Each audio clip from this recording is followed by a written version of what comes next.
Hukum yang membebaskan. Aturan hukum pada dasarnya menjamin keteraturan dan kebebasan dalam kehidupan bersama. Hakikat hukum adalah menjamin orang agar tidak saling mencederai sesamanya.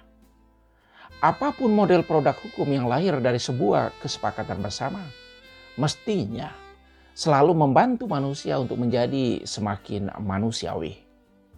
Dalam konteks inilah hukum Tuhan, 10 perintah Allah bisa dimengerti sebagai kaidah yang membantu agar ada relasi yang baik antara manusia dengan Tuhan dan juga antara manusia dengan sesamanya.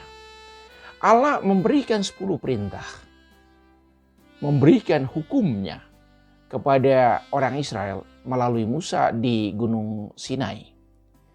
Pemberian hukum ini sebagai tanda bahwa Allah menyayangi bangsa Israel dan menghendaki supaya Israel menjadi bangsa kesayangannya.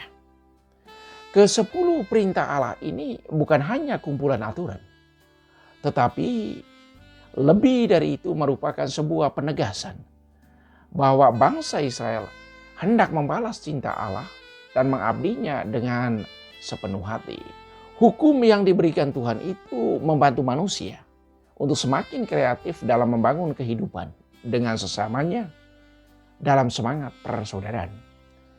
Yang lain menjadi saudara, bukan lagi sebagai saingan, apalagi sebagai musuh.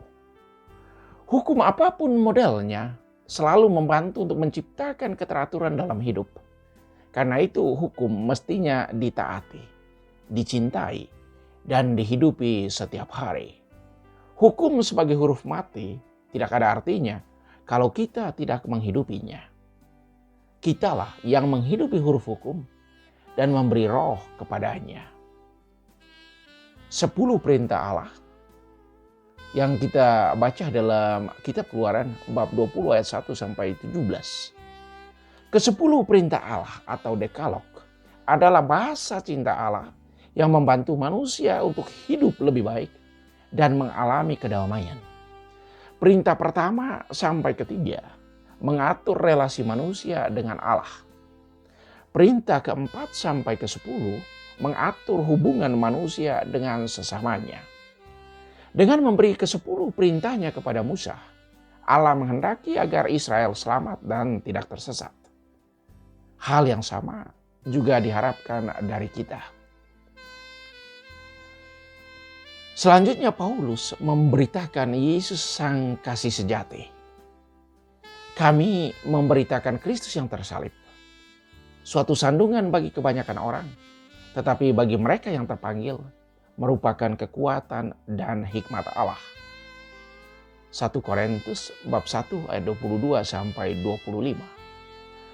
Paulus dengan tegas memberi kesaksian tentang penghayatan imannya, bahwa dengan memberitakan Kristus yang tersalib, itu adalah kekuatan dan hikmat Allah.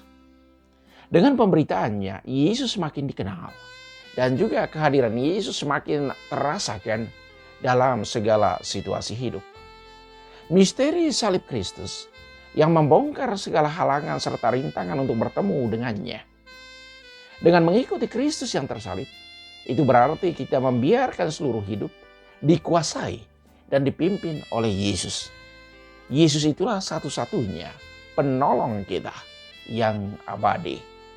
Melalui salib Yesus mengangkat kita kembali dari kelemahan dosa kepada keselamatan. Ia memeteraikan hidup kita dengan misteri kemenangan salib dan kebangkitannya sendiri. Lalu selanjutnya Yesus memarahi orang yang menyalahgunakan bait Allah. Dalam bait suci didapati Yesus pedagang-pedagang lembu, kambing domba, merpati, dan para penukar uang.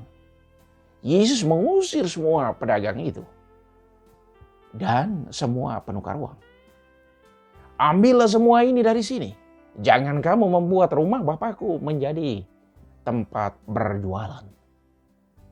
Injil Yohanes bab 2 ayat 13 sampai 16. Dalam keseharian ada saja alasan untuk kita lupa atau tidak menghormati atau mengabaikan sesuatu serta orang lain. Hal ini terjadi bukan saja untuk hal yang kecil, tetapi juga untuk hal-hal yang penting dalam hidup.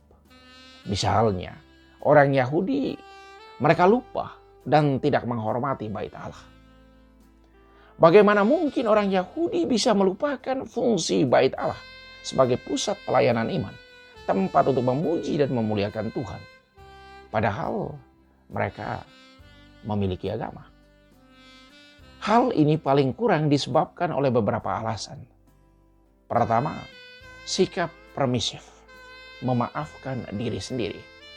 Para pedagang sangat permisif karena ingin membantu orang untuk membeli binatang korban serta menukar mata uang setempat sebagai bahan persembahan.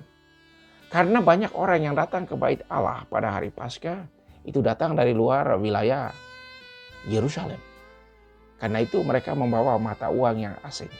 Harus ditukarkan dengan mata uang setempat supaya itu bisa digunakan sebagai persembahan. Tetapi para pedagang itu lupa bahwa itu bait Allah. Tempat untuk berdoa, bukan pasar. Tempat untuk orang berdoa dirampas dan diganti dengan hiruk-pikuk pasar. Kedua, menghalalkan cara demi tujuan. Para pedagang menghalalkan segala cara yang penting dirinya senang dan tidak dirugikan. Para pedagang menggunakan bait Allah karena mereka diuntungkan secara ekonomis.